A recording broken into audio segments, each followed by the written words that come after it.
If you ever wanted to know what triumph over insanity looks like, it could very well be this. Juan Manuel Marquez standing on the ropes, his arms raised in triumph, with Manny Pacquiao face down on the canvas, utterly unconscious. And why? It all started in 2004.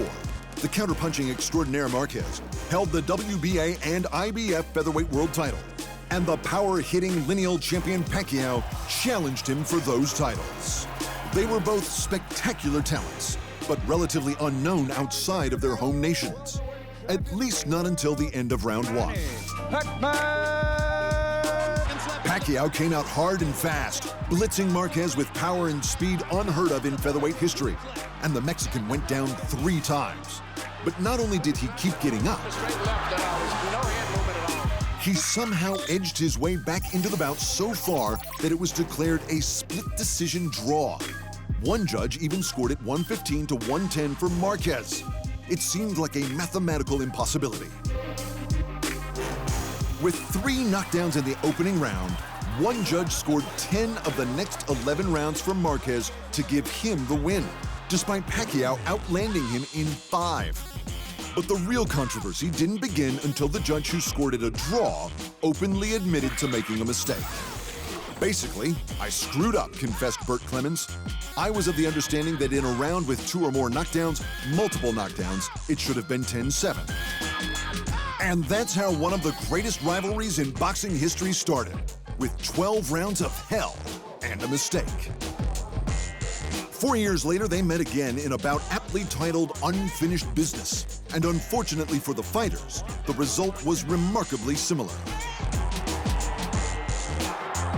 Pacquiao came out strong as always and dropped Marquez in the early rounds. Counter by Marquez. Another left and down goes Marquez. But again, Marquez refused to quit and came back to even the scores as the fight went on. And again, it went to the judges. This time, 2 of the judges scored it in favor of Pacquiao, while the 3rd scored it for Marquez. But that 3rd judge wasn't alone. Just ask boxing great Oscar de la Hoya. Look, if you take a look at Marquez's 2 fights with Pacquiao, I don't care what anybody says. I mean, he beat Pacquiao, hands down. The trilogy was inevitable, but Marquez spent the next 4 years mostly claiming belts at lightweight. In that time, though, he also threw his head into the ring at welterweight just to face the then pound-for-pound king, Floyd Mayweather Jr. And Floyd brought a different kind of controversy. In another case of classic boxing chicanery, Mayweather wanted to weigh in even heavier than the already undersized Marquez and paid him an extra $600,000 the day before the fight so he could. Needless to say, the undefeated bad guy won by another unanimous decision. Meanwhile, Pacquiao went from strength to strength and made himself an international superstar. He sent Oscar de la Hoya into retirement with 8 rounds of pure fury. He obliterated Ricky Hatton with the knockout of the year, perhaps of the decade, perhaps of all time. He overwhelmed the great Miguel Cotto and then destroyed Antonio Margarito for a world title in his record-setting 8th division. He was the man everyone in boxing was afraid of. He was only getting better. And who did he want next? You guessed it. I think it's gonna be a good fight because Marquez is declaring that he won the fight, the last 2 fights, and of course I won't let that happen. And I have to train hard for this fight and to give my best and to give a good show. Pacquiao might have been the most feared man in the sport, but this story is about overcoming insanity. Marquez didn't care how good Pacquiao had become, and to prove it, the lightweight would come up to welterweight again just to fight Manny one last time. The 2 fights, the judges give a controversial decision. A lot of people think this. I use my style, and in this fight I need condition.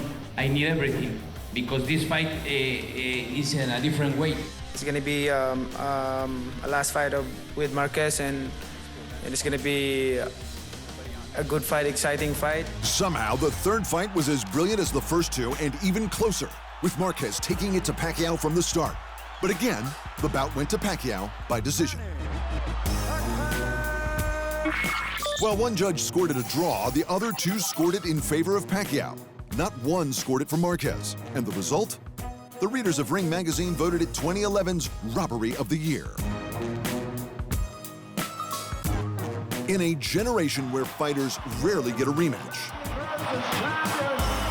and in a sport where great trilogies have vanished almost entirely, Manny Pacquiao and Juan Manuel Marquez were destined to do it for a fourth time. And any sane person would have to wonder why. I want to give another great fight. This the most important for this fight is Manny Pacquiao knows me and I know him. This fight will be another war. This fight, the fourth fight with Marquez, is going to be a good fight. And I believe and I know that he trained hard. He worked hard for this fight and he need to prove something for this fight. The two proud warriors had been through as much adversity as a boxer can experience, and the result was always the same: a controversially close decision at the end of a bloody war. The cliche definition of insanity is doing a thing over and over again and expecting a different result. But Pacquiao and Marquez aren't like us mere mortals, and they're not insane. They're champions, and they proved everyone wrong. Both men came out swinging, and both men went down early. By the sixth, it was Marquez on wobbly legs and gushing blood. But no, Marquez cracked Pacquiao with a counter right, and that was that. Winner by knockout in the sixth. Juan Manuel Marquez got the win he'd been chasing for 8 long years and went home to Mexico a national hero. He met the president, gave him a jacket, signed some gloves for him, the works. Dinamita was now a legend. And for Pacquiao, well, he went on to make more money than any boxer in history bar Floyd Mayweather by losing a snooze fest to Floyd Mayweather. You don't need to feel bad for Pacquiao. But this one image, the end result of 4 bouts, or 42 rounds, or 2 hours and 6 minutes of pure guts and willpower, is not triumph over insanity. This is how the greatest boxing rivalry of the century ended, with pure Mexican determination.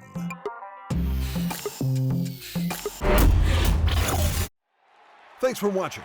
And remember, if you want more fight sports in your life, just hit the subscribe button.